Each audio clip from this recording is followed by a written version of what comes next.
Megastar చిరంజీవిని కలిసిన BJP నేత రామచంద్రరావు రాజకీయ చర్చలకు దారితీసిన భేటీ మహాజన్ సంపర్క్ అభియాన్లో భాగంగా చిరంజీవి నివాసంలో ప్రత్యేక భేటీ మోదీ ప్రభుత్వ 12 ఏళ్ల పాలన విజయాలపై బ్రోచర్లో అందజేత రాజకీయాల్లోకి మళ్ళీ చిరంజీవి రీఎంట్రీపై ఊహాగానాలు పవన్ కళ్యాణ్ ఎన్డీఏలో భాగస్వామిగా ఉండడంతో పెరిగిన ఆసక్తి అమ్మా మంచిగానే ఉన్నది వస్తాడా ఏంది చిరంజీవి రీఎంట్రీ ఇస్తాడా టాలీవుడ్ అగ్రనటుడు మెగాస్టార్ చిరంజీవి నివాసంలో తెలంగాణ బీజేపీ అధ్యక్షుడు రామచంద్రరావు ప్రత్యేకంగా భేటీ అయ్యారు.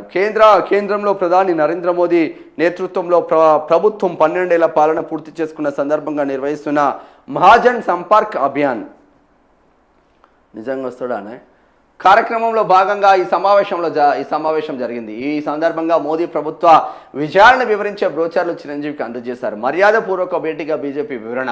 ఈ భేటీ కేవలం మర్యాదపూర్వకమేనని ప్రభుత్వ అభివృద్ధి కార్యక్రమాలను వివరించడానికి సమావేశం నిర్వహించామని బీజేపీ వర్గాలు తెలిపాయి. దేశ ఆర్థిక పురోగతి వివిధ రంగాల్లో సాధించిన అభివృద్ధిపై పలువురి మధ్య కాసేపు చర్చ జరిగినట్లు సమాచారం. రాజకీయ రీఎంట్రీపై ఊహాగానాలు జోరుగా. గతంలో ప్రజారాజ్యం పార్టీ స్థాపించి తర్వాత కాంగ్రెస్లో విలీనం చేసి కేంద్ర మంత్రిగా పనిచేసిన చిరంజీవి ప్రస్తుతం పూర్తిగా సినిమాలకే పరిమితమయ్యారు. ఈ నేపథ్యంలో ఈ భేటీ ఆయన మళ్ళీ యాక్టివ్ రాజకీయాల్లోకి వస్తారనే చర్చకు కారణమైంది.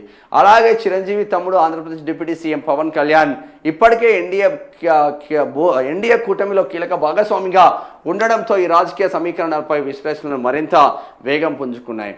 ప్రస్తుతం అధికారికంగా ఇది కేవలం మర్యాదపూర్వక భేటీగానే ఉన్నప్పటికీ భవిష్యత్ రాజకీయ పరిణామాలపై మాత్రం చర్చ జరుగుతుంది.